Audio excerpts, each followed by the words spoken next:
अभ्युत्थानम धर्मस्य तदात्मानं सृजाम्यहम्। जब वो आएगा, और वो बस आने वाला है, ये भी बता दूं।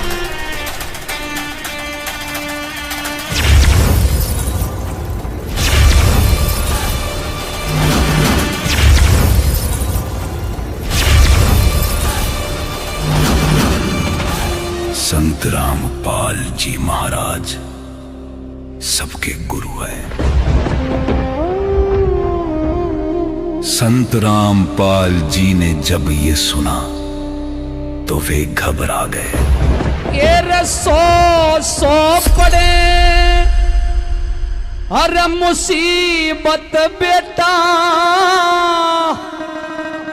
इस उम्र जवान में अरे भगत सिंह कद जी घबरा जा तेरा बंद मकान में। भगत सिंह कद जी घबरा जा तेरा बंद मकान में। संत रामपाल जी महाराज ने इस आध्यात्मिक क्रांति को सफल बनाने के लिए एक नारा दिया जो बच्चे बच्चे की जुबान पर था। लड़ना नहीं, डरना नहीं। ये सतलोक के स्वामी हैं, ये सतलोक के स्वामी हैं। घट घट के अंतर्यामी हैं, घट घट के अंतर्यामी हैं। सुंदर महलों को छोड़ सभी इन्हें जेल धाम में जाना पड़ा। सुंदर महलों को छोड़ सभी इन्हें जेल धाम में जाना पड़ा। दुनिया के दुख हरने वाले भगवान को भी दुख आन पड़ा। दुनिया के दुख हरने वाले भगवान को भी दुख आन पड़ा। आइए जानते हैं आखिर कौन है संत रामपाल जी महाराज और उनका इतिहास। मात पिता का नाम बता दे, किसने लाड लडाया। माँ इंद्रो पिता नंद राम कयो, हंसता आंगणे आया। बचपन कैसा पिया जी थी, कैसी उनकी काया। जन्म जात संस्कारी गोरी, भक्ति में ध्यान लगाया। परमार्थ की सेज पे पिया सब चीज पड़ी लुटानी। परिवार का मोह छोड़ दिया रे, सबकी पीड़ पे छाड़ी। बुरा हाल हो गया था हमारा, नहीं किसे न जाने।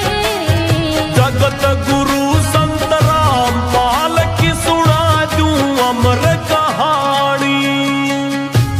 देखिए स्पेशल वीडियो 21 फरवरी 2026 को शनिवार दोपहर 12 बजे से दुनिया वालों सुन लो बात पते की फैक्टफुल डिबेट्स यूट्यूब चैनल पर। संत रामपाल जी महाराज एक ऐसे महान संत जिन्होंने अपनी सतभक्ति, तत्व ज्ञान, करुणा और सेवा के बल पर समाज में नई मिसाल कायम की है। संत रामपाल जी महाराज की अगुवाई में उनके सभी सतलोक आश्रमों से समाज कल्याण के अद्भुत कार्यों ने समाज को सुनहरे भविष्य की एक नई उम्मीद दिखाई है। संत रामपाल जी महाराज से नाम दीक्षा लेने के बाद लाखों लोगों की लाइलाज बीमारियां जैसे कैंसर, एड्स आदि ठीक हुई। संत जी के ज्ञान से प्रेरित होकर उनके अनुयायियों ने लाखों यूनिट रक्तदान किया। संत जी ने लाखों बहन बेटियों का दहेज मुक्त विवाह करवाया।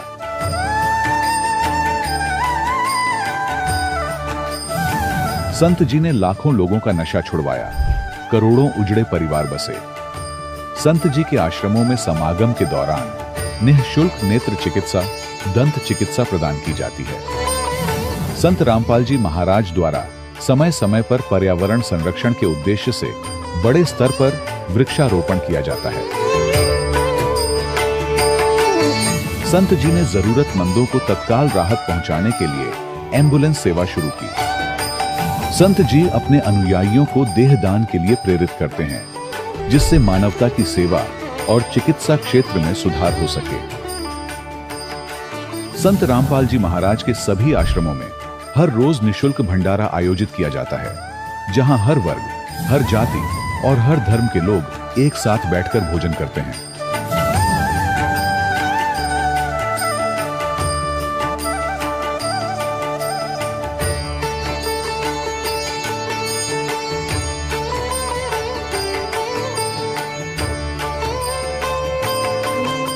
संत रामपाल जी महाराज की अन्नपूर्णा मुहिम ने गरीब और बेसहारा लोगों के जीवन में एक नई ऊर्जा और उम्मीद को जन्म दिया है।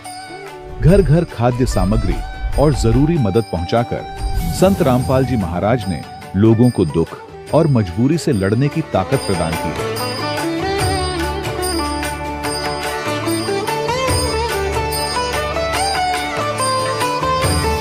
संत रामपाल जी महाराज द्वारा गरीब लोगों के लिए घर बनवाने का अद्भुत कार्य एक ऐसी मिसाल कायम कर रहा है जो सदियों सदियों संत जी की उदारता और दया भावना के तौर पर जाना जाएगा।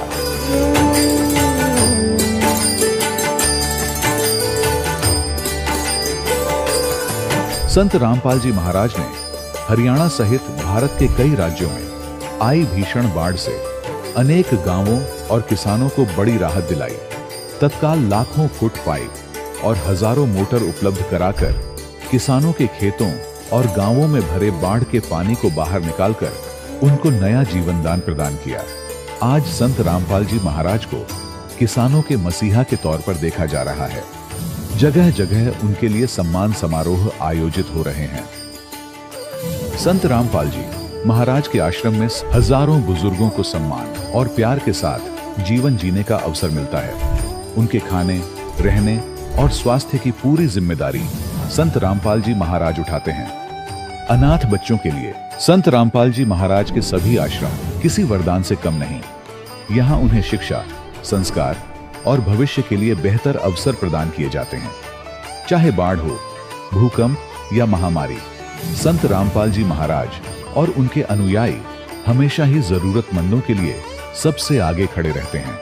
कोविड महामारी के दौरान संत रामपाल जी महाराज के आश्रमों से करोड़ों लोगों के लिए भोजन, दवाइयां और जीवन रक्षक सामग्रियां उपलब्ध कराई गई। चाहे गरीब की मदद हो या किसी शोषित और पीड़ित वर्ग के हक और सम्मान की लड़ाई, संत रामपाल जी महाराज ने हमेशा ही उनकी दबी आवाज को सरकारों तक पहुंचाया है और उन्हें उचित न्याय दिलवाने में अहम भूमिका अदा की है।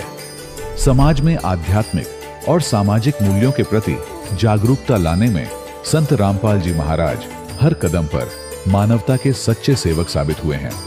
संत रामपाल जी महाराज का जीवन हमें सिखाता है कि सच्ची सेवा वही है जो निस्वार्थ भाव से की जाए। आइए हम भी इस महान सेवा के कार्य में इस महान संत से जुड़ें और संत रामपाल जी महाराज से नाम दीक्षा लेकर अपने जीवन को धन्य बनाएं।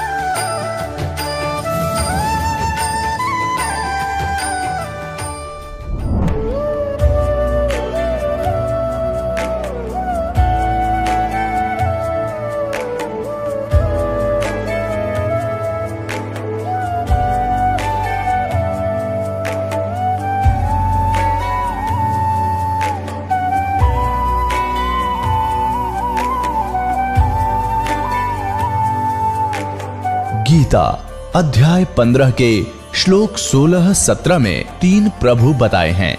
ये 3 प्रभु कौन हैं? किस प्रभु की शरण में जाने के पश्चात जन्म और मरण समाप्त हो सकता है? 3 प्रभुओं में सबसे उत्तम परमात्मा कौन है? कैसा है? उसका क्या नाम है? इन सभी गूढ़ रहस्यों को जानने के लिए अवश्य सुनिए जगत गुरु तत्वदर्शी संत रामपाल जी महाराज के अमृत वचन। सत साहिब दर्शकों, कलयुगी दौर में हर प्राणी दुखी है, कोई मानसिक, कोई शारीरिक तो कोई आर्थिक रूप से। उन्हीं में से एक थी अहमदाबाद गुजरात की रहने वाली मानसी राजपूत जी। इनके परिवार में परंपरागत साधनाएं चल रही थीं। उन साधनाओं को करते हुए भी इन्हें कोई लाभ नहीं मिल रहा था। घर में पिताजी तंबाकू का सेवन करते थे, माँ दिल की मरीज थी, दादी को लकवा मार गया था। इसी वजह से मानसी जी शिक्षा ग्रहण नहीं कर पा रही थी व घर में बहुत क्लेश होता था। एक वक्त ऐसा आया जब मानसी जी को पीलिया हो गया, पूरा शरीर पीला पड़ गया, इनके बचने तक की उम्मीद न रही। तब इन्हें मिली तत्वदर्शी संत रामपाल जी महाराज जी की शरण। आप भी आश्चर्यचकित रह जाएंगे कि उसी दिन इनका पीलिया ठीक हो गया। फिर ये अपने परिवार के लिए उदाहरण बन गई। उसके बाद अब ज्ञान समझकर इनके पूरे परिवार ने नाम दीक्षा ले ली है और सर्व लाभ प्राप्त किए हैं। इनकी मां की दिल की समस्या ठीक हुई, पिताजी का नशा छूट गया और मानसी जी की पढ़ाई में भी बदलाव आया और वे अच्छे अंकों से परीक्षा पास कर पा रही हैं। सुनिए पूरी कहानी, कैसे मानसी जी ने दुखों से निजात पाई और इनके जीवन में खुशियों की बौछार आई। जी नमस्कार। नमस्कार। क्या नाम है जी आपका? मानसी राजपूत। कहाँ से आए हैं जी आप? अहमदाबाद गुजरात से। संत रामपाल जी महाराज जी से नाम दीक्षा आपने कब ली? संत रामपाल जी महाराज जी से मैंने 21 नवंबर 2016 को ली। आप गुजरात में रहते हैं, संत रामपाल जी महाराज से कैसे जुड़े? मेरे मामा ने मुझे ज्ञानगंगा पुस्तक दी थी और मेरी तबीयत खराब हो गई थी, सो दैट्स वाई मैंने संत रामपाल जी महाराज जी से नाम दीक्षा ली। सबसे पहले आप ही संत रामपाल जी महाराज से जुड़े थे या आपके परिवार में और भी कोई पहले जुड़ा हुआ था? नहीं, मेरे परिवार में कोई संत रामपाल जी महाराज जी से जुड़ा हुआ नहीं था। मैं और मेरी बहन सबसे पहले जुड़े थे संत रामपाल जी महाराज से। ये अपने आप में हैरान करने वाली बात है कि पूरे परिवार में आपने सबसे पहले नाम दीक्षा ली। क्या किसी ने विरोध नहीं किया? क्योंकि निश्चित ही आपके परिवार में कोई और साधना भी चल रही होंगी। हाँ, चल रही थी। मेरे पापा जो है वो हमारे घर में जो पहले से रीति रिवाज है, जैसे हमारे कुल देवी ब्रह्माणी जी को मानते थे तो उनकी पूजा साधना किया करते थे। और हमारे जनरल गुरु बनाते हैं ना वो जो घर पे, उनकी पूजा साधना किया करते थे और नाम दक्षिणा देते हैं ना वो भी दिया करते। तो उसमें हमारे लाखों पैसे वहाँ ही थे। लेकिन संत रामपाल जी महाराज उन पारंपरिक साधनाओं को करने से मना करते हैं जो शास्त्रों में मना की गई हैं। तो क्या आपके परिवार ने विरोध नहीं किया कि आप संत रामपाल जी महाराज जी से क्यों जुड़ गए हैं? हाँ, विरोध किया था, मेरे पापा ने किया था। मेरे पापा तो संत रामपाल जी महाराज को मतलब ढोंगी बाबा मान रहे थे और संत रामपाल जी महाराज जो भक्ति बताए वो शास्त्रों के अकॉर्डिंग बताते हैं भक्ति। जैसे विष्णु कृष्ण ये सब की जो भक्ति साधना है, उनका जो मूल रूप है ना, उसका वो श्रीमद् भागवत गीता में उसकी सभी डिटेल लिखी हुई है और संत रामपाल जी महाराज उसके अकॉर्डिंग भक्ति बताए। जो हमारे वेदों में जो भक्ति साधना लिखी हुई है उसके अकॉर्डिंग बताते हैं। तो फिर आपके पिताजी संत रामपाल जी महाराज जी को मानते नहीं थे, तो फिर आपने भक्ति स्टार्ट कैसे की? और आपके जो माता पिता हैं क्या वो समझ पाए संत रामपाल जी महाराज जो भक्ति विधि बता रहे हैं वो सही है? ये 1.5 महीने की प्रोसेस है। सबसे पहले मुझे पीलिया हो गया था अहमदाबाद में। हम कई सारे अस्पतालों में घूमे और फीस भी वहाँ बहुत थी और मेरी तबीयत बिगड़ती ही जा रही थी। फिर मेरे मामा ने नाम लिया हुआ है, जैसे मैंने आपको पहले बताया, तो हम वहाँ गए। मेरे मामा ने मुझे अस्पताल में ले गए। अस्पताल में मैं 3 दिन एडमिट रही और उस टाइम दिवाली चल रही थी तो धनतेरस थी। धनतेरस में हॉस्पिटल में छुट्टी दे देते तो मुझे भी छुट्टी दे दी धनतेरस के दिन। तो हम लोग तो घर आ गए। फिर थोड़ी तबीयत ठीक हो गई थी, लेकिन फिर उसके रात ही तबीयत बिगड़ती गई। मेरा पूरा शरीर एकदम येलो कलर का हो गया था। किसी को आशा भी नहीं थी कि मैं बचूंगी। और फिर मेरी अकल ठिकाने आई, क्योंकि जब हम किसी जगह पर खड़े हो वहाँ पानी का बहाव आएगा तो दूर होगा पानी का बहाव, तो हम ऐसा सोचेंगे कि भाई पानी अभी थोड़ा दूर आ रहा है, अभी जब नज़दीक में आएगा ना तब हम वहाँ से खिसक जाएंगे। तो मेरी मेंटालिटी भी वैसी ही थी, तो मैंने भी सोचा पानी आने फिर मैं जाऊँगी। मतलब ऐसे ही मेरी तबीयत ही बहुत ख़राब होने लगी और तब मेरी अकल ठिकाने आई कि मुझे बचाने वाले सिर्फ संत रामपाल जी महाराज ही है। और फिर मेरे पापा तो मान नहीं रहे थे, भाई कुछ नहीं, मानसी को वापस घर ले जाओ, और ऐसा कह दिया। फिर मेरे मामा ने भी कह दिया भाई हाँ भाई ले जाओ आप मानसी को घर, इसका कुछ नहीं होने वाला, ये मर जाएगी जो अगर संत रामपाल जी महाराज जी से इसने नाम दीक्षा न ली तो। फिर मेरी मम्मी को तो डर लगने लगा, तो मेरी मम्मी ने कुछ मेरे पापा से पूछा नहीं कि भाई ये नाम ले रही है। और उसी दिन जैसे ही मेरी मम्मी ने मेरे मामा को फ़ोन किया कि हाँ भाई मानसी को नाम दीक्षा दिला दो, उसी दिन मैंने जो बिस्तर पर सोई थी उस बिस्तर को हटाकर मैं झाड़ू लगाने लगी। जब भी ये ऑर्डर आया मेरे मम्मी को कि मुझे संत रामपाल जी महाराज से नाम दीक्षा दिला दो, तब से मेरी तबीयत अच्छी है। मैंने संत रामपाल जी महाराज जी से नाम दीक्षा ली, मुझे सेटिस्फेक्शन हुआ कि हाँ भाई परमात्मा है, उन्होंने मेरी जान बचाई। तो फिर आपके माता पिता जो पहले विरोध कर रहे थे संत रामपाल जी महाराज को कैसे समझा उन्होंने, कैसे उनकी समझ में आया? मैंने संत रामपाल जी महाराज जी से नाम दीक्षा ली। मैं अपने घर अहमदाबाद में गई।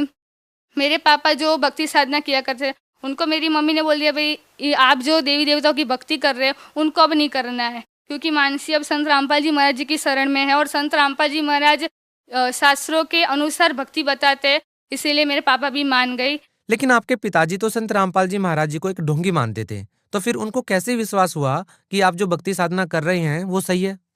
हाँ, वो मानते ही थे ढोंगी, लेकिन मेरे मामा ने और मेरी मम्मी ने मेरे पापा को समझाया कि भाई आप सत्संग सुनो। तो मेरे पापा ने सत्संग सुनना स्टार्ट किया। फिर ज्ञान गंगा संत रामपाल जी महाराज द्वारा लिखी गई जो ज्ञान गंगा पुस्तक है उनको उन्होंने पढ़ा और फिर उनको ज्ञान हुआ कि हाँ भाई संत रामपाल जी महाराज जो भक्ति बता रहे वो सही है, मनुष्य जीवन बहुत ही दुर्लभ है। अच्छा, ये बताइए कि संत रामपाल जी महाराज से नाम दीक्षा लेने के बाद आपने अपनी लाइफ में, अपने परिवार में क्या क्या बदलाव देखे? मेरे घर में तो कलेश बहुत ही रहता था, तो वो कलेश अब नहीं रहा है, शांति है घर में। और मेरे मम्मी पापा जब हमने नाम दीक्षा नहीं ली थी तब हमारे तीनों भाई बहनों को 7 बजे के बाद, रात को 7 बजे के बाद हमें घर से नहीं निकलने देते। मेरे पापा संत रामपाल जी महाराज जी के शरण में आए और उनको अब विश्वास होने लगा कि हमारे जो बच्चे हैं वो अब समृद्ध की शरण में है, वो समृद्ध के नियम में रहते, ऐसा कोई काम नहीं करेंगे कि उनके दिल को चोट लगेगी। जैसे कि हमारे समाज में भी बहुत कुरीतियाँ चल रही है, लड़की लड़कियों में सब समाज बिगड़ चुका है। लेकिन अब मेरे पापा को ऐसा विश्वास हो गया और है भी ऐसा कि हम लोग ऐसा वैसा कोई कार्य नहीं करेंगे, सीधी लाइन पर चलेंगे, परमार्थ के लाइन पर चलेंगे। अब तो आप अपने पिताजी के बारे में क्या कहना चाहेंगे? क्या आपके पिताजी पहले कोई नशा वगैरह करते थे? हाँ जी, मेरे पापा तंबाकू का सेवन किया करते थे ये सब। और तंबाकू का सेवन तो वो जैसे खाना खा लिया ना तो सीधे वो दुकान पर चले जाते थे। खाने मतलब 1-1 मिनट पर वो तो सेवन करना ही है, बिल्कुल छोड़ ही नहीं सकते। और ये मेरे पापा खुद भी नहीं मान रहे कि हाँ मैंने नशा छोड़ दिया तंबाकू सेवन का, वो खुद भी नहीं मान रहे थे। हाँ, पर संत रामपाल जी महाराज की शरण में आए तब उन्होंने तंबाकू सेवन करना छोड़ दिया। अब कैसी लगती है आपको अपनी लाइफ? पहले की लाइफ में और अब की लाइफ में क्या बदलाव नजर आता है? और कौन सी लाइफ आपको सुकून प्रदान करती थी, ये वाली लाइफ या पहले वाली लाइफ? संत रामपाल जी महाराज जी से नाम दीक्षा लेने के बाद मुझे सेटिस्फेक्शन हुआ कि हाँ भाई परमात्मा है, मैं कोई आपत्ति में होगी तो वो मेरा साथ देंगे। और पहले की लाइफ थी मतलब मैं कोई कैद में नहीं रहती थी, वैसा लग रहा था। अब तो एकदम फुल फ्री माइंड में रहती हूँ। मेरा ये जुनून हो गया कि संत रामपाल जी महाराज द्वारा भक्ति जो बताई गई है उस भक्ति को करके मुझे सतलोक जाना है। बस आपसे एक बात और जानना चाहेंगे कि अक्सर जो लोग संत रामपाल जी महाराज से नाम दीक्षा लेते हैं उनको बहुत सारे शारीरिक लाभ होते हैं। संत रामपाल जी महाराज से नाम दीक्षा लेने के बाद आपको क्या लाभ हुए? संत रामपाल जी महाराज जी से नाम दीक्षा लेने के बाद पहले तो मेरी तबीयत ठीक हो गई। वो फिर मेरी मम्मी को ऐसे जो हार्ट में ना कुछ ऐसी प्रॉब्लम होती थी, जो कपड़े धो रही हूँ तो सीधे बाहर निकल जाती थी। उसके मतलब ऐसी मेंटालिटी हो गई है कि मुझे कोई कुछ हो रहा है अंदर अंदर। तो वो संत रामपाल जी महाराज जी से नाम दीक्षा ली तब से वो तकलीफ अब ठीक हो गई है। फिर मेरी दादी को लकवा मार गया था और मेरी दादी ने भी संत रामपाल जी महाराज द्वारा लिखी गई ज्ञान गंगा पुस्तक पढ़ी। फिर उनको भी विश्वास हुआ कि ये भाई भगवान है, तो उन्होंने भी नाम दीक्षा ली। तब से उनका पैर एकदम सही है और वो उनको जो कबीर भंडारा हुआ था उसमें वो चल कर गई थी अपने आप, हमने किसी ने भी उनको हाथ नहीं लगाया था। इतनी परमात्मा की दया, संत रामपाल जी महाराज जी की इतनी दया है। और कुछ लाभ हुआ? मेरे पापा 1 साल तक जॉब में नहीं गए थे और कहीं से भी हमारी इनकम ही नहीं थी। अभी हम सोच रहे थे भाई कैसे रोटी खाएंगे, कैसे हमारा घर कैसे चलाएंगे, फीस कैसे भरेंगे, ये सब हमें चिंता में लग रहे थे। फिर मैंने कहा भाई हम संत रामपाल जी महाराज जी के शरण में हैं, हमें ऐसे किसी से हाथ फैलाने के दिन नहीं आएंगे कभी भी। आप संत रामपाल जी महाराज द्वारा जो भक्ति दी गई है उसको अच्छी तरह से करो और मर्यादा में रहो, मर्यादा सबसे पहले है। तो हमने ऐसा ही किया पूरे साल, और पूरा साल कैसे निकल गया हमें पता भी नहीं चला। ना जाने परमात्मा ने कहाँ से सभी चीज़ों का एडजस्टमेंट किया, हमें पता भी नहीं चला। और सभी जो हमें पड़ोसन में, उससे तो हमारी आर्थिक स्थिति उस साल बढ़िया थी, जबकि हमारी कोई इनकम ही नहीं थी उस टाइम। संत रामपाल जी महाराज से नाम दीक्षा लेने के बाद और क्या क्या लाभ मिले आप? मैं जब छोटी थी तब मेरे मन में एक विचार आया था, भाई ये सब किसने बनाया है, ये सब दुनिया कैसी है, ये सब रीति रिवाज ये सब क्यों है, क्यों मेरी ज़िंदगी में ये सब क्यों है और बाकी सब लोगों की ज़िंदगी में ये सब क्यों है, किसने ये सब बनाया। एक मेंटालिटी थी मेरे मन में, ये क्वेश्चन मेरे मन में घूमता रहता था। संत रामपाल जी महाराज का मैंने ज्ञान जब समझा, तब मुझे समझ में आया कि इस सृष्टि की रचना किसने की है, मुझे किसने बनाया, मेरे भाई बहनों को किसने बनाया, ये सब मुझे पता चला। मैं पढ़ाई में बहुत ही वीक थी, कभी मेरे अच्छे मार्क्स नहीं आते थे कभी भी। और 11th में तो मैं संत रामपाल जी महाराज जी की शरण में आ चुकी थी, लेकिन अब पढ़ाई पर इतना मूड नहीं था और भक्ति में मूड था, तो कोई क्लास में मुझसे बात नहीं करता था पहले, क्योंकि मैं इस भक्ति करती थी, इसलिए कोई मुझे बुलाता नहीं था, सब अपने अपने काम में लगे रहते थे ये सब। और मुझे तब बहुत बुरा लगता था कि ये लोग मुझसे बात भी नहीं कर रहे हैं ये सब वगैरह। तो मैंने संत रामपाल जी महाराज जी से कहा कि भाई मालिक मेरी लाज रखना, क्लास में मेरे कम मार्क्स ना आए, ये देखना परमात्मा। तो परमात्मा ने देखा ही। फर्स्ट एग्जाम में मैंने कोई रात दिन मेहनत नहीं की थी, फिर भी परमात्मा ने मुझे 82% दिए थे, जबकि कोई भी मेहनत नहीं थी, मैं खुद चौंक गई थी। और जब सेकंड एग्जाम आई ना, तब भी वही सिचुएशन रही कि मेरे फिर से 82% ही आए, जबकि मैंने कोई मेहनत ही नहीं की थी। और फिर तीसरी एग्जाम में तो मैंने बंदी छोड़ को कहा, संत रामपाल जी महाराज जी को कहा कि परमात्मा अपने 2 एग्जाम में तो मुझे निकाल दिया आगे, लेकिन अब तीसरी एग्जाम में परमात्मा देखना, क्योंकि अगर आपने नहीं देखा ना तो सब लोग समझेंगे कि मैंने एग्जाम में बेईमानी की है, आप लाज रखना मेरी। तो परमात्मा ने तीसरे एग्जाम में तो मुझे 88% दिए मालिक ने। यार मैं तो चौंक गई, मुझे तो विश्वास ही नहीं हो रहा था। बहन जी, भगत समाज को आप क्या संदेश देना चाहेंगे? मैं भगत समाज को संदेश देना चाहती हूँ कि संत रामपाल जी महाराज ने नशा मुक्त भारत अभियान का बेड़ा उठाया है, दहेज मुक्त भारत का भी बेड़ा उठाया है। इससे जो मेरे पापा है, तो मुझे भी पता है कि उनकी मेंटालिटी पहले ऐसे थी कि भाई 2 बेटियां है, कैसे ब्याह करेंगे इनका, कैसे मतलब दहेज कहाँ से लाएंगे ये सब, और उतनी तो हमारी इनकम भी नहीं थी। तो मेरे पापा की यह टेंशन तो दूर हो गई, और मेरे पापा जो तंबाकू सेवन करते थे वो भी अब नहीं करते, और इससे मुझे बहुत सेटिस्फेक्शन मिल रहा है, और इसके लिए मैं संत रामपाल जी महाराज की बहुत आभारी हूँ। और इसके अलावा मैं भगत समाज को प्रार्थना करना चाहती हूँ कि ये मनुष्य जीवन है, बहुत ही दुर्लभ है। अगर आप किसी मुश्किल में होगे तो आपके भाई बहन मम्मी पापा कोई नहीं आएंगे। अगर आप किसी भी परिस्थिति में कोई काम कर रहे हो और कोई भूकंप सुनामी आएगी तो आपको कोई नहीं बचेगा, सब अपनी जान बचाएंगे। तो तब आपको संत रामपाल जी महाराज मतलब परमात्मा आपको बचाने आएंगे। आप परमात्मा की कदर करना सीखो। और ये सब जो भी अभी समाज में सब फिल्में देख रहे हैं उससे सब प्रेरित हो रहे हैं सभी चीज़ों के लिए, तो ये भी बंद कर दीजिए। फिल्में अच्छी चीज़ों के लिए है, बुरी चीज़ों के लिए नहीं है। तो मैं भगत समाज को ये कहना चाहती हूँ कि संत रामपाल जी महाराज द्वारा लिखी गई पुस्तकों को पढ़ो, उनका सत्संग सुनो और फिर संत रामपाल जी महाराज जी से नाम दीक्षा लेकर अपना कल्याण कराओ। धन्यवाद। सत साहिब। दर्शकों, अभी आपने सुने संत रामपाल जी महाराज से दीक्षा प्राप्त करके सुखी हुए भक्त के अनुभव। अब देखिए जगत गुरु तत्वदर्शी संत रामपाल जी महाराज के मंगल प्रवचन। उन्होंने निज नामों के ऊपर कभी सोचा भी नहीं, देखा देखी जो गुरु ने दे दिया आगे वो देने लगे। ये साधना गलत थी।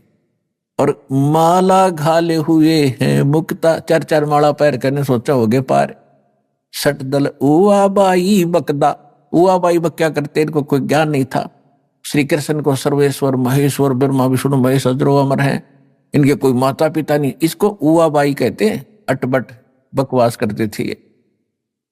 माला घाल हुए हैं मुक्ता, ये सट दल उआ बाई बकदा। बैरागी बैराग न जाने, बिन सतगुर नहीं चोट निशाने। ये बैरागी बन गए, घर छोड़ कर चले गए। कहते हैं बैरागी बैराग ना जाने और बिन सतगुर नहीं चोट निशाने। बिना सतगुर के ये ठीक ठिकाना नहीं मिल सकता, आपको सही ज्ञान वो नहीं प्राप्त हो सकता। 12 बाट बिटम बिलोरी, 60 दर्शन में भक्ति ठगोरी। इन सभी जितने भी अन्य पंथ बने हुए हैं इनमें सब ठगी की भक्ति है, यथार्थ भक्ति नहीं है, भ्रम भक्ति है। सन्यासी 10 नाम कहावे और शिव शिव करे नसन से जावे, निर्वाणी नी कच्छ निसारा, भूल गए वो ब्रह्म द्वारा। सन्यासी 10 नामी सन्यासी कहते हैं शिव जी के भक्ति और शिव शिव करेंगे और संसार उनका समाप्त नहीं है, और कहते हैं निर्वाणी नी कच्छ निसारा, भूल गए वो ब्रह्म द्वारा। उनको परमात्मा ब्रह्म तक का भी ज्ञान कोई ना, ब्रह्मा विष्णु महेश तक भूले बैठे हैं। गीता अध्याय नंबर 7 के श्लोक 12 से लेकर 15 में यही कहा है कि तीनों गुण रजगुण ब्रह्मा, सद्गुण विष्णु, तमगुण शिव जी की जो भक्ति करते हैं, ये इन्हीं तक इनकी सीमित बुद्धि है कि मेरी भक्ति भी ना करते गीता ज्ञानदाता ब्रह्म कहता है। और जिनका ज्ञान इन तीनों गुणों रजगुण ब्रह्मा, सद्गुण विष्णु, तमगुण शिव जी से मिलने वाले इस क्षणिक लाभ पर स्थिर हो गया है, दृढ़ हो गए हैं, किसी की सुनते नहीं, वो राक्षस स्वभाव को धारण किए हुए मनुष्यों में नीच दूषित कर्म करने वाले मूर्ख मुझे भी नहीं बचते अर्जुन। तो यहां वही कह रहे हैं, सन्यासी 10 नाम कहावे, शिव शिव करे नसन से जावे, निर्वाणी नी कच्छ निसारा, ये भूल गए हैं ब्रह्म द्वारा। ये ब्रह्म तक की साधना ना करते। सुन सन्यासी कुल कर्मनासी, भग में प्योंदी भूले धोंदी, छल छिद्र की भक्ति न कीजे, आगे जवाब कहो क्या दीजे। भरम कर्म भैरव को पूजे, सत शब्द साहेब ना सूझे। ये कोई भैरव को राग रहा है, किसी को पूज रहा है, कोई कुछ पूज रहा है, सत्य शब्द वो सच्चा नाम परमात्मा का किसी को नहीं सूझा, पता नहीं चला। माला मुक्ति कक्कड़ हुक्टी बाना, गौड़ी भांग भसोड़ी, ये भी बैदा है। बैदा माने व्यर्थ। जंगम जैनी फोकट फैनी, नाम ना चीन्या गुरु गुण हीना, नगन निराशा तन को त्रासा, पशु प्राणी समान समानी। कहती ये जैनी लोग घूम रहे हैं नंगे, कहते पशु पक्षी भी नंगे घूमते, फिर उनसे पहले तो उनकी मुक्ति हो जाएगी जो जन्म से नंगे रहते हैं। नहीं, परमात्मा ने बुद्धि दी है, अपना जैसा उचित है वैसा कपड़ा ढक के और अपनी भक्ति करो। इंसान में कुछ शिष्टाचार होता है, उसको अपना कर रहो, सभ्यता से रहें। अब क्या बताते हैं, वेद पुराणी कथा कहानी, पढ़ पढ़ भूले अर्थ न खुले। वेद पुराणों को पढ़ा, कथा कहानी सुना दी, उनमें वास्तविकता का अर्थ है क्या, उसका सारांश बनता है, ये उनसे खुले नहीं, निर्णय नहीं कर सके, जिस कारण से इन्होंने सत साधना ना करके और ड्रामा शुरू कर दिया। फिर क्या बताते हैं, बैरागी सन्यासी से बड़े, ये तन पर छार लगावे हैं, 500 नार 2500 लड़के, धुंधुधार मचावे हैं। कंठी माला और मृगछाला, ये सिर पे जटा रखावे हैं, ढोलक ताल झालरी पीटे, फिर ताना री री गावे हैं। कहती है भक्ति है। बैरागी सन्यासी सेवड़े एक राख लपेट के घूम रहे हैं, और फिर अंदर उनका कितना ज्यों का त्यों क्रोध और सभी बीमारी ज्यों की त्यों जमा है। जैसे सन्यास ले लिया, घर छोड़ दिया, बैरागी हो गए। किस लिए हो गए कि एक पत्नी को त्याग दिया, घर त्याग दिया कि ये मेरी भक्ति में बाधक है और मैं जंगल में बैठकर भक्ति करूंगा। परमात्मा कहते एक नारी त्याग दीनी, ये 5 नारी गैल वे, पाया ना द्वारा मुक्ति का सुखदेव करीब सैल वे। एक औरत को त्याग कर आप जंगल में बैठ गए। परमात्मा कहते आपके अंदर ये 5 नारी और हैं जो भक्ति बाधक है, काम क्रोध मोह लोभ अहंकार। इन 5 को त्याग से घर में रह ले। फिर घर वाली नारी इतनी बाधक नहीं है जितनी ये तेरी बीमारी बाधक है जो आपके अंदर जमा है। एक नारी त्याग दीनी 5 नारी गैल वे, पाया न द्वारा मुक्ति का सुखदेव करीब सैल वे। कहते सुखदेव जैसा वैरागी तो नहीं हो सकता, मां के गर्भ से निकलकर भाग गया था उठ के, और जब तक सतगुरु नहीं मिले उसने पता नहीं कहां कहां तक भटका था, स्वर्ग में भी चला जाता था, उसका मोक्ष नहीं हुआ। तो सतगुरु के बिना, पूर्ण संत के बिना ये बीमारी कटे नहीं जो जन्म और मरण की। बैरागी सन्यासी सेवड़े तन पर छार लगावे हैं, 500 नार 2500 लड़के धूधार मचावे हैं। 500 नार या काम क्रोध मोह लोभ अहंकार के नो जमा तुम्हारे अंदर। कंठी माला और मृगछाला सिर पे जटा रखावे हैं, ढोलक ताल झालरी पीटे तो नारी री गावे हैं। ये माता का जागरण करेंगे या बेंजू बेंजू बांध कर फिर गीत गावेंगे, शब्द गावेंगे, ये कोई भक्ति है? अपने आत्मा हमने भक्ति का पता ही नहीं था। अब जैसे ये दास प्रारंभ में जब भक्ति मार्ग पर लगा तो इस यथार्थ भक्ति का प्रकाश नहीं था गरीबदास जी के पंथ में। वाणी शब्द वो बहुत गाया करते थे और जहां भी सत्संग का आयोजन होता था तो वहां 5-4 अच्छे चुने हुए गायक लाए जाते थे जिनकी आवाज सुरीली हो। तो फिर पहले एक शुरू होता था, फिर कहते थे ना भाई तू सुना, आपकी आवाज कुछ बहुत बढ़िया है। फिर उसको लगाते, अरे भले आदमियों ये अब अकल काम अब करे जो भगवान ने दया बख्शी। अब जैसे किसी ने किसी को जाकर बता दिया कि भी तेरे घर में चोरी होगी, अब जब सामने वाले ने भांग नहीं पी रखी होगी, शराब नहीं पी रखी होगी, तो एकदम चिंतित होगा और तुरंत या तो घर की तरफ चल लेगा और जाके उसको देखेगा वह कितना नुकसान हो गया। और जय उसने शराब पी रखी होगी तो वो क्या कहेगा कि अभी फिर बता क्या कहा। और दूसरा उससे कैसा शराबी है वो नो क्या बताऊं क्या कहा, आपके चोरी हो गई। हाँ कहा यो बहुत बढ़िया बोला भाई, इसकी आवाज बड़ी सुरीली है, आपके चोरी हो गई। और फिर वो भी कहता आपके चोरी हो गई। तब वो दोनों शराबी हैं। तो अब जैसे जब दास देखा करता था वो भी गा रहे हैं कि अनमोल जीवन तुम्हारा नष्ट हो रहा है, परमात्मा की वाणी गा रहे हैं, सत्य नाम बिना और सतगुरु बिना मोक्ष नहीं। सुनने वाले भी गेल गा रहे हैं, गुरु बिन मोक्ष नहीं, सतनाम बिना मुक्ति नहीं और सतनाम किसी के पास नहीं। वो तो ऐसे हैं जैसे एक बार किसी ने कोई तोता पकड़ दिया, तोता, और उस तोते को बेचने जा रहा था पिंजरे में लेकर। एक भक्त संत साधु मिला, उसने देखा कि ये पक्षी जंगल में घूमने वाला है और ये कैद हो गया। तोते की आयु बहुत लंबी होती है, मनुष्य से भी ज्यादा होती है, और ये सारी उम्र कैद रहेगा, क्यों ना इसको मुक्त करा दूं। उसने तोता बेचने वाले से पूछा भी इसका मूल्य बता, कितने में बेचता। उसने कहा 5 रुपए लूंगा पिंजरे समेत। ले भाई 5 रुपए ले और दे। अब उस तोते को लेकर वो महात्मा घर ले आया अपने कुटिया में और उससे कहा कि भाई तोता तू कैसे फंसा बच्चा। तोते ने बताया जी शिकारी आया था, उसने जंगल में दाने डाल दिए, जाल बिछा रखा था, मैंने दिखा नहीं, मैं लालच में आ गए, वो दाने खाने के लिए आ गया और मैं फंस गया। संत ने कहा कि भाई यदि मैं तुझे छोड़ दूं तो फिर तो ये गलती नहीं करेगा। अगना जी कत्ते नहीं करूं, तो सुन ले।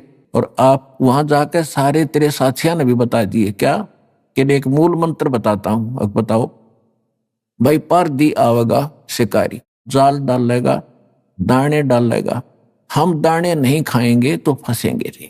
बोला जी ठीक है। उसको 10-20 दिन खूब वो रटवा दिया, तोता ठीक बोलने लग गया। जा भाई, जाते ही सब ने सिखा दिया। कहा जी जाते सब ने सिखाऊंगा। अब तोता छोड़ दिया और साथी रिश्तेदार इकट्ठे हुए भी कैसे बचा कि एक साधु संत ने दया कर दी भाई मेरे पे, और एक मुझे अजब फार्मूला दे दिया, आगे आपा फिर मार खावांगे नहीं। एक ऐसी मूल मंत्र बताया, तुम भी सुन लो। शिकारी आवेगा और दाने डालेगा, जाल बिछावेगा, हम दाने नहीं खाएंगे तो हम फंसेंगे नहीं। कहा भाई, रोज आरती करें वृक्ष पर बैठ के, सारे शाम और दिन में ये गोट लिया, उन्हें गायत्री मंत्र बना दिया। एक दिन शिकारी वहां पहुंचा, उसने देखा तोते तो भाई किसी ने शिक्षा दे दी इनको, ये तो बोल रहे हैं कि शिकारी आवेगा, दाने डालेगा, जाल बिछावेगा, हम खाएंगे नहीं तो हम फंसेंगे नहीं। उसने सोचा यहाँ कोई फायदा नहीं मेरा आने का, चल दूसरे साइड में जाता हूँ। फिर भी सोचा चल इतनी दूर आया हूँ, कोई एकादा ना समझ फंस भी सकता है, इतने रोटी राटी खाऊं, इतने जाल बिछा के देख लेता। उसने दाने डालकर जाल बिछा के बैठ गया एक लो वृक्ष के नीचे। इतने में जब वो देखा उन तोतों ने अच्छे पड़े हैं मोटे मोटे दाने खाने के, तो सबसे पहले वो आया जो उन्हें शिक्षा दी था, अब भूख लाग रही है, चलो भाई आ गया माल, और फटाफट वहां पहुंच गए। और सारे देखा देखी उसके चेले भी उसके अंदर जाल में। उस शिकारी ने सोचा है तो मूर्ख है, बांडे बांडे थे, न ज्ञान कुछ नहीं, उन्हें पकड़ के जाल खींच ली सारे जाल के अंदर। अब जाल में बंद हो रहे हैं तब भी वो यही गीत गा रहे हैं, पर दिया होगा जाल डालेगा, हम दाने नहीं खाओगे तो हम फंसेंगे नहीं। अब वो शिकारी उस जाल को उठा के कंधे पर डालकर चल पड़ा पीछे। वो अब सारे तोते पीछे फिर भी यही गीत गा रहे हैं, शिकारी आवेगा, जाल डालेगा और दाने डालेंगे, दाने नहीं खाएंगे तुम फंसेंगे नहीं। अब उधर से वो रास्ते में शिकारी को वो गुरु फिर मिल गया, वो संत। उसने देखा ये गायत्री मंत्र तो मेराला पढ़ रहे हैं, ये कुकर चक्कर पड़ा भाई सारा। उसने देखा को हो ये तो गांव गांव थे। अब उस संत ने ऐसे ताली बजाई, क्योंकि जब वो तोता घना बोला करता, जब वो पकड़ रखा था पिंजरे में और उसको सिखाया करता था, वो डटा नहीं डटे था। जब उसने ताली बजाकर वो क्या करता वो गुरुजी, तो उसने वो ताली ऐसे थैली बजाई। उसने देखा वो कोड वर्ड, अगे तो गुरुजी खड़े हैं। उसने देखा सचमुच, तो गुरुजी ने कहा ऐसे संकेत किया कि ऐसे कर लो, मुर्दे जैसा स्वरूप बना लो। तो उस तोते ने आंखें पलट ली जैसे मर गया। तो चेले भी देखा करे थे जैसे वो करे, तो सारा ने ऐसे कर लिया। अब शिकारी ने सोचा है तो सारे मर गए भाई, तो उसने सारे पटक दिए उड़े, भाई क्यों बोझ मरता जाऊं इतनी दूरी, तो सारे इनकी आंखें पलट गई। शिकारी चला गया। जब गुरुजी आए, निकम्यो ये बातें कहने सुन की नहीं, ये कर पाड़न की है। तो पुण्यात्मा दास भेजा आपको संकेत बता रहा है कि गीत गान के नहीं, यू काम करने का है।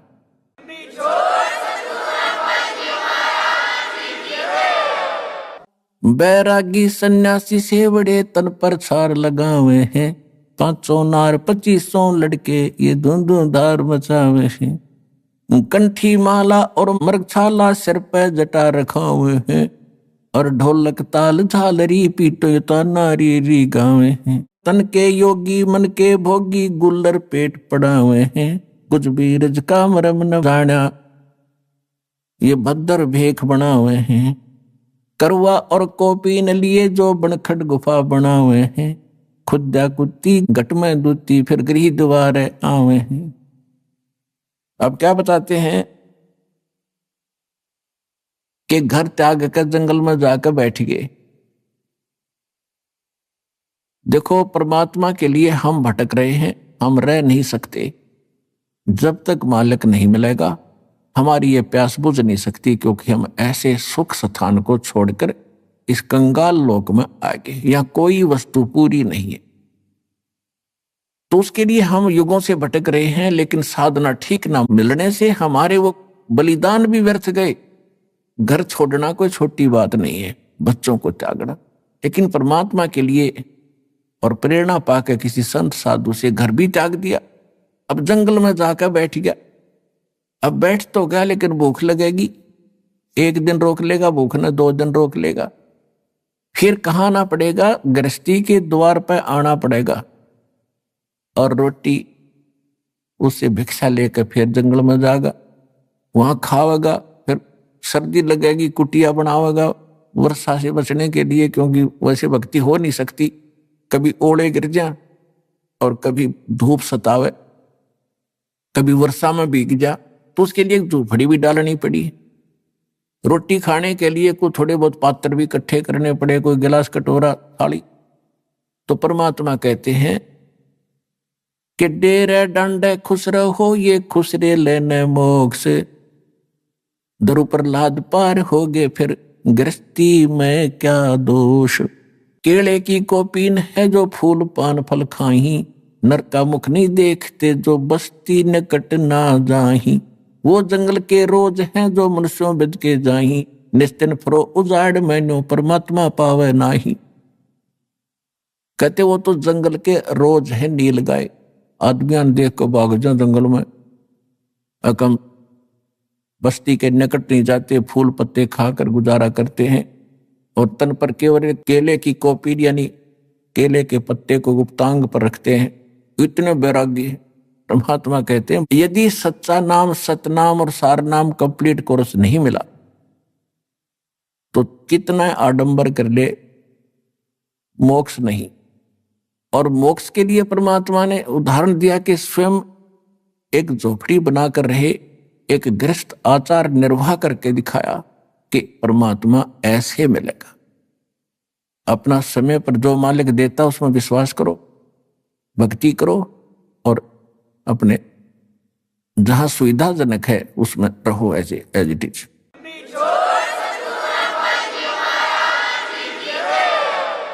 अब इन बाहर जाने के बाद आप देखते हो इनमें भांग पीण की बीमारी लग गए साधु संतों में। क्यों लगती है? क्योंकि घर त्याग कर चले गए भगवान के लिए प्रेरणा पा करके।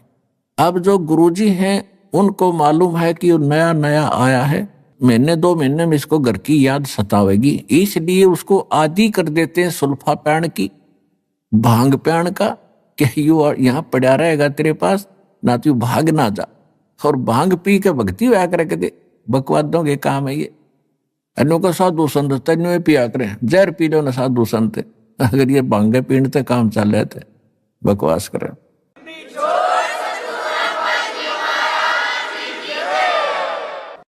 अब परमात्मा से प्राप्त ज्ञान को कैसे बताते हैं? मत तो दे दी है बाल में बैरे नू, मत दे दिए बाल में बैरे नू, मत तो दे दी है बाल में बैरे नू, मत तो दे दिए बाल में बैरे नू। अब ये आत्मा रो रही है। गरीबदास साहिब जी उसको कैसे चित्रार्थ कर रहे हैं? ये आत्मा अब रो रही है कि इस मन के साथ मेरा संयोग जोड़ दिया, जो केवल उल्टे काम में प्रसन्न रहता है और सही काम में ये दिक्कत पैदा करता है।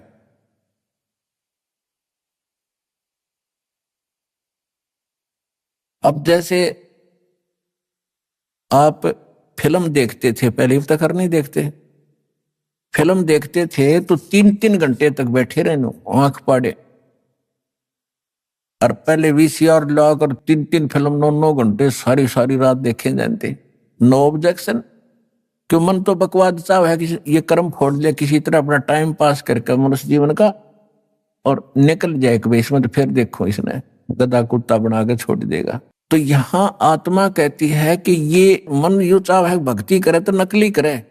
आप देखते हो दास भी देखा करता था, जाता भी था कि जहां हम जाते थे, सालासर जाते थे या कहीं और देखा करते थे, तो भगत श्रद्धालु पेट पलनियां चलकर जाते थे। अब कावड़ लेने जाते हैं, पैरों में छाले गिर जाते हैं, कितने कठिन प्रयत्न करते परमात्मा के लिए। अब साधना ठीक ना होने से तू तो पाप इकट्ठे करे सारे।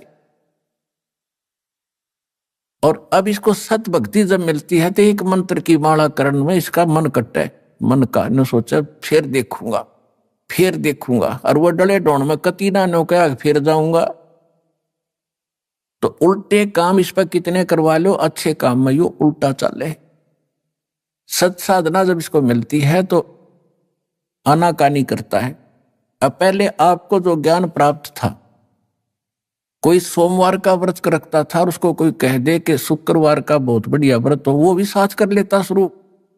और अब कोई ये कहे कि ये सब बकवाद छोड़ दो, देखो ये प्रमाण गीता वेद पुराणों में और परमात्मा के बताए ज्ञान में, और ये साधना कर रहे। नो नो नो नो, ये थोड़ा वाक रहे, तुरंत नाट जाएगा, दूसरी बात सुनता नहीं।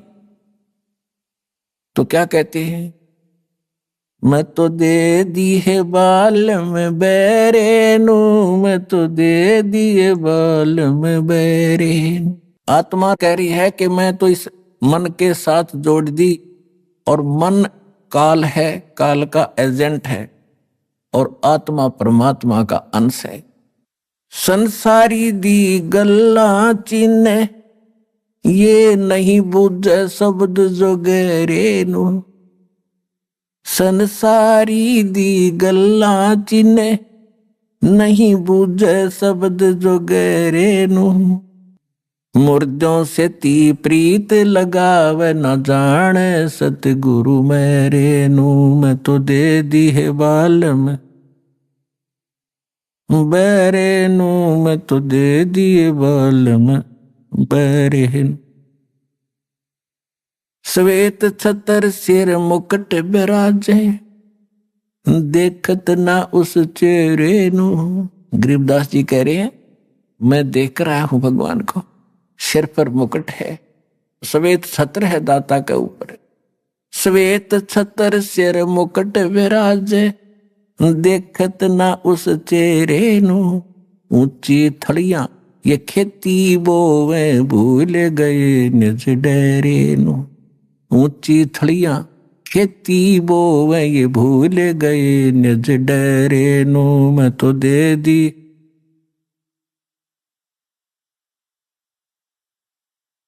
मैं तो दे दी है बालम बेरे नू मैं तो दे दी है बालम बेरे। ये संसार समझदा नाही कहंदा श्याम दोपहरे नू। ये संसार समझदा नाही कहंदा श्याम दोपहरे नू। गरीब दास ये वक्त जात है रोवोगे इस पैरे नू। गरीब दास ये वक्त जात है रोवोगे इस पैरे नू मैं तो दे दी मैं तो दे दी है बालम बेरे नू मैं तो दे दी है बालम बेरे। एक भगत बता रहा था जैसे ये कहते ना संसारी दी गल्ला चिन्ह ना बुझे शब्द जो गहरे नू, यानी गूढ़ ज्ञान को सुनना भी पसंद नहीं कर रहा। और आम आदमी कोई कह दे उसने मान ले, और कोई कह दे चल सालासर चलेंगे, एक चल भाई कद चलना है। और कोई कह दे वैष्णो देवी चलेगा, कहाँ त्यार चलेंगे, वहां टिंडे लेने जाओगा बता। कोई विचार नहीं करते। और जब ज्ञान बताते हैं कि ये नहीं देखो ये प्रमाण है, ये 10 6 प्रमाण देता एक पॉइंट को क्लियर करने के लिए, और इतना देखकर भी तो नहीं मानते मन के प्रेशर के अंदर। इसीलिए परमात्मा हमें बताना चाहते हैं कि मैं तो दे दी बालम बैरे नू। अब जैसे एक भगत बता रहा था कि मैं अपने साथी ने, घना मित्र था मेरा, जब ये सत्संग मैंने सुना, ज्ञान नाम लिया, मैं सत्संग मारने लगा, तो मैंने उसको कहा कि अभी सत्संग में चलेगा मेरे साथ, कि अब फिर देखूंगा, अब टाइम को नहीं, अब समय नहीं है, फिर देखूंगा। नाट सका नहीं था क्यों, दोस्ती थी। तो इतने में मैं थोड़ा सा आगे चला, चल भाई फिर बताएंगे इसको। थोड़ी सी दूरी पर कोई अन्य को कह रहा था कि उस गांव में रागनी कंपटीशन होगा। वो मेरा मित्र उनके पास जाकर खड़ा हो गया, अरे कौन से गांव में, कहाँ है बताइए। रात ने वहां धक्के खाने चलेगा, और 3 दिन में आया वो रागनी कंपटीशन सुनने के लिए। वह तो फट दे स्वीकार कर ली, मैंने बताया उसके लिए समय नहीं था। एक भगत था और उसने फिर अपने मित्र को समझाना, ये प्रत्येक की कर्तव्य बनता है कि मैं अपने मित्र को, तो मेरी बात को सुन सकता उसको समझाऊं। तो उसके पास जाके कहने लगा कि भाई सत्संग में चलो, ज्ञान समझाया काफी। तो वो कहने लगा भाई मेरे पास टाइम नहीं, फिर देखूंगा। चलो फिर कुछ दिन के बाद वो फिर गया। जब सत्संग नेक्स्ट समय आया, सत्संग का निकट सी, तो उसने कहा भी चलोगे सत्संग में। उसने कहा भी मुझे फुर्सत नहीं, फिर देखूंगा। फुर्सत माने समय नहीं, देसी भाषा में फुर्सत कहे। उसने 2-4 बार कहा, क्योंकि फर्ज बनता है प्रत्येक व्यक्ति का, जब ज्ञान समझ में आ जा रह कर समझावे। तो बार बार कहता रहा भी तू घना पीछे मत पड़े, मुझे अभी फुर्सत नहीं है, थोड़ा सा बच्चे सियाने हो जा और फिर मैं तेरे साथ चला करूंगा। अब कुछ दिनों के बाद उसकी हार्ट अटैक से मृत्यु होगी। मित्र था, उस शोक में गया, उसका जो अर्थी लेकर अंतिम संस्कार करने के लिए जा रहे थे। लोग बोल रहे थे राम नाम सत्य है, सत्य बोले गत है। और वो कह रहा था आज भाई ने फुर्सत है। और कह रहे थे राम नाम सत्य है, वो कह रहा था आज भाई ने फुर्सत है। तो दूसरे उसके और व्यक्ति कह रहे थे तू ठीक बोल, के सोचेंगे ये करके, अगर मैं ठीक का बोल रहा हूं। तो पुण्यात्माओं, तो यहां क्या बता रहे हैं कि संसारी दी गल्ला चिन्ह नहीं बूझे शब्द जो गहरे नो, ये मुर्दों से ती प्रीत लगावे न जाने सतगुरु मेरे। अब मुर्दों से ती प्रीत कैसे लगावे? एक बाबा था, गांव में रहता था, मर गया, उसकी समाधि बना दी, सारा गांव माथा टेके हुआ, वो खाक देगा। अब जैसे कोई वैद्य है, कोई डॉक्टर था और अच्छा जानकार वैद्य था, नाड़ी पकड़ के रोग बता देता था, दवाई जानता था, दे दिया, ठीक हो गया। और अब वो मर गया, मरने के बाद उसकी समाधि बना दी, मूर्ति भी बना लो उसकी, और फिर वहां उससे माथा टेकने जा और दवाई लेने जा, वो खाक दवाई देगा। ऐसा ही वैद्य खोजना पड़ेगा जैसा वो था। और वो वैद्य आज सतलोक आश्रम में है, इस पृथ्वी पर नहीं है।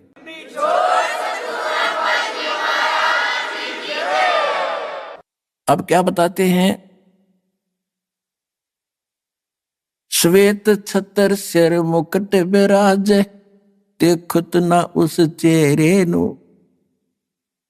श्वेत छतर सिर मुकुट विराज, देखत ना उस चेहरे नु। ये ऊंची थड़ियां खेती बोवे, भूल गए नज डेरे। अभी आपने सुने संत रामपाल जी महाराज के मंगल प्रवचन। आइए अब सुनते हैं संत रामपाल जी महाराज से नाम दीक्षा लेकर सतभक्ति करके अद्भुत लाभ प्राप्त करने वाले अनुयायी के विचार।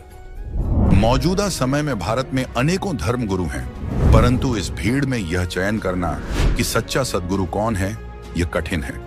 लाखों धर्म गुरुओं की भीड़ में एक सच्चे संत की तलाश में निकले थे भंवरलाल जी। सच्चे संत की खोज करते करते ये इतना थक चुके थे कि इनका तो मानो जैसे गुरुओं पे से विश्वास उठ ही गया हो। इसी दौरान इन्हें एक ऐसी पुस्तक मिल जाती है जो इनके आध्यात्मिक सफर को इनकी मंजिल तक पहुंचाने में कारगर साबित होती है।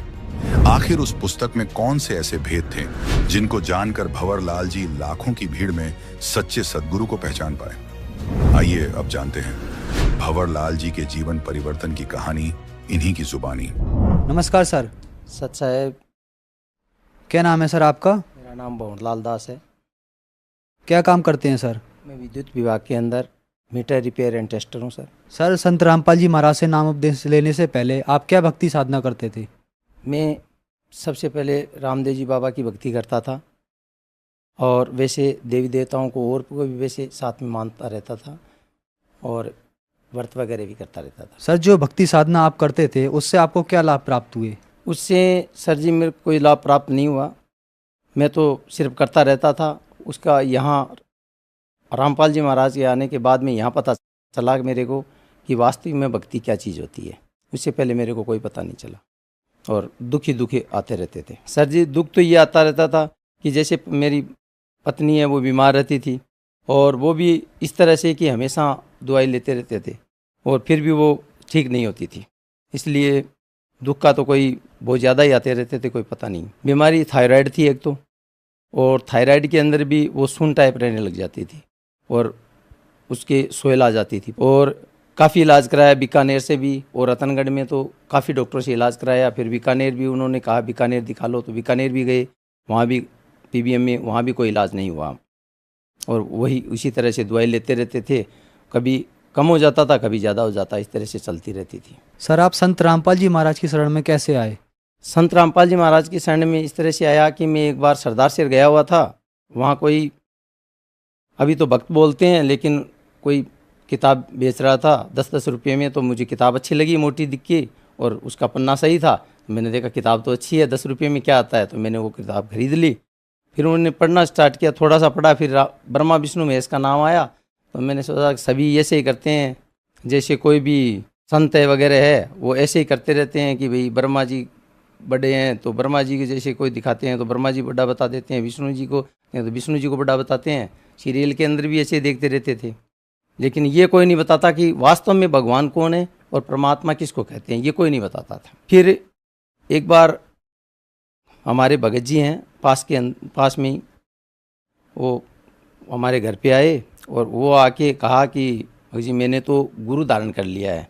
तब मैंने कहा भाई मैं तो गुरुओं पे विश्वास करता नहीं, क्योंकि सभी गुरु मैंने देखे हैं तो वे ऐसे ही होते हैं कि नाम दे देते हैं, कोई शंकर भगवान का दे देते हैं, कोई किसी का दे देते हैं, कोई किसी का दे देते हैं, लेकिन मैं गुरुओं पे विश्वास नहीं करता। तब कहा कि नहीं मैं आपको किताब ला के दूँगा एक, तो वो आप पढ़ना, ज्ञान गंगा। जब ज्ञान गंगा का नाम लिया उन्होंने तो मेरे वो 1.5 साल 2 साल पीछे जो किताब ली थी ज्ञान गंगा, वो याद आ गई कि मेरे ये पास पढ़ी है वो किताब। तो तब कहा कि ये हो ही नहीं सकता। जब मैंने किताब उनको ला के दी, वो एकदम मिल गई, एकदम ठाई जैसे कोई रखी हुई हो वैसे मिल गई। तो मैंने वो किताब उनके ला के दी, तो किताब तो यही है, तो आपने पढ़ी क्या? मैंने ये किताब पढ़ी तो नहीं, ये मेरे कहने से एक बार पढ़ो। तो मैंने वो किताब पढ़ी। पढ़ने में सर जी एकदम से मैं चकित हो गया। वास्तव में प्रमाण सहित उन्होंने दिया हुआ था, सभी गीता वेद वगैरह जो भी थे प्रमाण सहित थे। मैंने उनको फ़ोन लगाया कि अब कब जाओगे आप? कि अब तो 1 महीने बाद जाऊंगा, क्यों 1 महीने बाद में हाजिरी लगेगी। फिर मैं उनको लेके वो गए, उस टाइम मैं उनके साथ गया, मैंने नाम दीक्षा ली। नाम दीक्षा लेने के बाद में वहाँ पे गुरुजी से मैंने आशीर्वाद दिया रामपाल जी महाराज से। तो मेरा शरीर ऐसे हो गया जैसे एकदम हल्का फुल्का। पहले ऐसे लगता था जैसे कोई एकदम से वजन हो शरीर के ऊपर, वो नहीं रहा, एकदम से हल्का फुल्का हो गया मेरा और मेरी पत्नी दोनों का ही इस तरह से हो गया। मैंने वास्तव में अपने सही जगह आए हैं और वास्तव में भक्ति यही है, इसलिए इस तरह से मैं रामपाल जी महाराज की शरण में आया। सर, संत रामपाल जी महाराज की शरण में आने के बाद आपको क्या लाभ प्राप्त हुए? संत रामपाल जी महाराज की शरण में आने के बाद सबसे पहले ये लाभ प्राप्त हुआ कि मेरी पत्नी है जो बीमार रहती थी काफ़ी, और उनके थायराइड थी, और थायराइड भी स्टेप ज़्यादा था उनका, जो दवाई काफ़ी लेनी पड़ती थी, 150 mg की वो दवाई लेनी पड़ती थी। तो उन्होंने मतलब वहाँ जाने के बाद में डॉक्टर ने दिखाया तो उन्होंने कहा भैया कि ये तो दवाई ज़िंदगी भर लेनी पड़ेगी आपको। मैंने कहा ठीक है भाई, लेनी पड़ेगी तो अब इलाज भी क्या है। पर रामपाल जी महाराज की शरण में जाने के बाद में फिर दिखाया तो उनको वो जितनी थी वो तो 50 mg के लगभग आ गई, धीरे धीरे वो कम होती चली गई। आज भी वो टेबलेट लेती है लेकिन एकदम कम है, वो 25 mg की इस तरह से लेती है, इसलिए वो कोई ज़्यादा दिक्कत नहीं है, ना सोहलाती उनके। और वो संत रामपाल जी महाराज की दया से अब ठीक है मतलब। और एक उनके क्या है कि परिवार के अंदर ऐसा ही रोग है कि जैसे पहले तो वो सुन टाइप हो जाते हैं, उसके बाद में यादाश्त धीरे धीरे भूल जाते हैं, और यादाश्त भूलने के बाद वो क्या है कि धीरे धीरे वो चलना फिरना भी बंद हो जाता है और पलंग के ऊपर आ जाते हैं। वो पलंग के ऊपर आने के बाद में वो क्या है कि इसमें ये स्थिति हो जाती है कि वो किसी को पहचानते भी नहीं, और लास्ट के अंदर वो ख़त्म हो जाते हैं। वो स्थिति मेरी पत्नी को होने लग गई थी, मतलब धीरे धीरे वो होने लग गई थी पहले। तो वो अब लगभग एकदम सही है करीबन, मतलब वो यादाश्त भी है, कोई दिक्कत नहीं है, काम भी करती है। पहले वो काम वगैरह भी वो भूल जाती थी, यहाँ कोई चीज़ रख दी वो सब भूल जाती थी, अब नहीं भूलती, वो सही है। और बताना चाहूँगा मैं एक बार सरदार शहर से आ रहा था और आने घी लेके आया था, और रात को सो गया, और जहाँ मैंने पूजा की करता था रामदेव जी बाबा की, वहाँ मैंने रख दिया। रखने के बाद में सुबह 4 बजे मैंने सो के और वापस 4 बजे उठता हूँ मैं, उठने के बाद वापस हुआ तो मेरे को एक ऐसा मतलब ऊपर चढ़ता है जैसे कोई बच्चा ऊपर चढ़ता है वैसे चढ़ा, और मेरे को एकदम दबा लिया, मतलब वज़न रख जैसे वज़न एकदम से डाल दिया हो। उससे मैं क्या है कि एकदम से घबरा गया, मैं कारण क्या हुआ, ऐसे ही हो गया होगा अपन। फिर वही दूसरे दिन भी वही हालत रही, इस तरह से मैं परेशान हो गया, हमको ये करें क्या। तो मैंने काफ़ी 20-25 हज़ार रुपये 30 हज़ार रुपये लगा दिए सर जी, लेकिन वो सही नहीं हुआ। रामपाल जी महाराज की शरण में जाने के बाद में जिस दिन मैंने नाम लिया उस दिन से एकदम ख़त्म हो गया वो, और आज तक कोई दिक्कत नहीं हुई। मैंने एक दिन ऐसे भी सोच लिया कि हो सकता है ऐसे ही हो गया हो, तो वही स्थिति, नाम खंडित हो गया था मेरा, तो वापस हुई। तो वापस होने के बाद में मैं जैसे ही नाम सुमरण किया, जैसे किसी रजाई को भगा देते हैं, इस तरह से वो एकदम हट गया। ये जो भूत प्रेत की समस्या थी वो पहले मेरे साथ थी, उसके बाद में मेरे बच्ची के साथ होने लग गई थी। जो मेरी बच्ची भी साथ आई है, आप उन्हीं से पूछिए। क्या नाम है बहन जी आपका? मेरा नाम मनीषा है। जैसा कि आपके पापा ने बताया आपको भूत प्रेत की समस्या थी, आप उसके बारे में क्या कहना चाहेंगी? सर जी, वो क्या हुआ कि मेरे पापा जैसे ना संत रामपाल जी महाराज का नाम लिया ना, तो इनको तो दबाना उन्होंने भूत प्रेत ने बंद कर दिया, लेकिन उसी दिन से मेरे को ना दबाना भूत प्रेत ने स्टार्ट कर दिया था। तो मैं इतनी तंग आ गई थी, तो 1 महीने तक मैं बहुत मतलब मेरे को नींद भी नहीं आती थी। मैं पूरी रात मतलब सोती, जैसे ही सोती मेरे को दबा लेते थे। तो मेरे पापा ने, मेरी मम्मी है ना, स्टार्टिंग में तो मेरी मम्मी ने मेरे को ज्योतराम जी इनसे दिखवाया मेरे को, है ना। किसी ने बोला कि पीछे प्रेत है, पीछे ये है, इसका खून चूसते हैं, लेकिन बाद में धीरे धीरे मतलब ये बढ़ता ही गया मेरे साथ। फिर बाद में पापा ने है ना संत रामपाल जी महाराज से नाम दीक्षा ली, तो इनका दबना बंद हो गया। लेकिन जैसे ही मैंने नाम दीक्षा ली ना, तो उसी दिन से भगत जी मेरा दबना ये सब बंद हो गया। अपना शरीर पूरा ऐसे हल्का फुल्का लगने लगा, और उस दिन के बाद अगर मैं उनकी बात भी करूँ ना, तो मेरे कोई फ़र्क नहीं पड़ता, और मेरे को उसके बाद में कोई भूत प्रेत की कोई शिकायत नहीं है, और सब अच्छा है मेरे साथ। और एक चमत्कार मेरे साथ सर जी ये भी हुआ कि मैं ITI में मैं जब स्टडी करती थी, तो मेरे सर ने बोला था कि तू फेल हो जाएगी, मेरी क्लास में रहेगी तब भी पास होगी। लेकिन मैंने क्लास भी चेंज की, और संत रामपाल जी महाराज का मैंने नाम दीक्षा ले रखी, तो मेरे को पूरा विश्वास था इन पे। तो मैंने जैसे ही मतलब पेपर दिया, तो मैंने 19 क्वेश्चन किए थे ओनली। तो मैंने पेपर दे के बाहर आई, तो मैंने सोचा कि मैंने सही किए हैं। फिर मैंने सर से पूछा मैं कि सर कितने क्वेश्चन से मतलब मैं पास हो सकती हूँ? तो सर ने बोला कि 20 तो आपको एकदम एक्यूरेट सही करने हैं, और उसके बाद ऊपर करो तो वो आपके सही होने चाहिए, नहीं तो माइनस मार्किंग में कट जाएगी। और उस टाइम सर जी मेरे मतलब 1/3 माइनस मार्किंग और 1 क्वेश्चन 3 नंबर का था। तो मैंने सर को पेपर दिखाया, तो सर ने बोला कि ये इतने कि कौन कौन से कैसे कैसे किए। तो 19 में से मेरे 5 तो सर ने गलत बता दिए। अब मेरे को ये हुआ कि मैं क्या करूँ, क्योंकि मैं ये तो गलत बता रहे हैं, और मैंने क्वेश्चन 19 किए और 20 में मैं पास हो रही हूँ। तो उसके बाद में सर जी मैंने ये सोच लिया था कि मुझे नहीं पता, संत रामपाल महाराज से मैंने अरदास लगाई। तो मैंने उसी दिन ये बात छोड़ दी थी कि मेरे को कुछ नहीं सोचना, मैं पास आऊँ फेल आऊँ वो देखा जाएगा। तो मैंने संत रामपाल जी महाराज पे विश्वास किया, और आज मैं पास हूँ, और मेरे 30 क्वेश्चन सही हैं, जबकि मैंने 19 क्वेश्चन ही किए थे, लेकिन आज मेरे 30 क्वेश्चन पूरे सही हैं। लेकिन मैंने मार्कशीट 15 दिन पहले लेके आई हूँ, उसमें मेरे 30 क्वेश्चन सही हैं, और मेरे 90 नंबर आए हैं। तो ये चमत्कार मेरे साथ बहुत बड़ा हुआ। सर, जैसा कि आपने बताया कि आपने संत रामपाल जी महाराज से नाम उपदेश लिया, तो आपको बहुत लाभ प्राप्त हुए। सर, जो दर्शक आपको देख रहे हैं उनको आप क्या संदेश देना चाहते हैं? मैं तो यही कहूँगा कि ये जो भक्ति है वो शास्त्र अनुसार है, और यही भक्ति सही है, और बाकी चाहे कितना ही भक्ति कर लो कुछ नहीं होना है।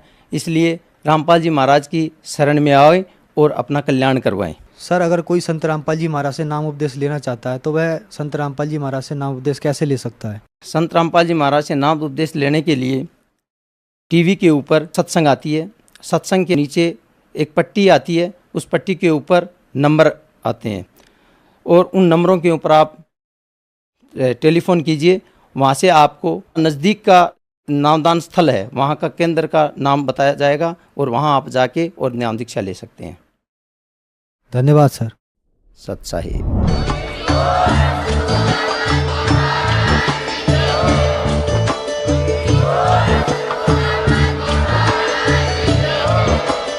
आप सुन रहे थे जगत गुरु तत्वदर्शी संत रामपाल जी महाराज जी के मंगल प्रवचन। अधिक जानकारी के लिए विजिट कीजिए हमारी वेबसाइट www.jagatgururampalji.org। संत रामपाल जी महाराज जी के शुभ आशीर्वाद से पूरे विश्व भर में 500 से भी ज्यादा नाम दीक्षा केंद्र हैं, जिन पर संत रामपाल जी महाराज जी द्वारा ऑनलाइन निशुल्क नाम दीक्षा दी जा रही है। अपने नजदीकी नाम दीक्षा केंद्र का पता करने के लिए संपर्क करें 8222880541।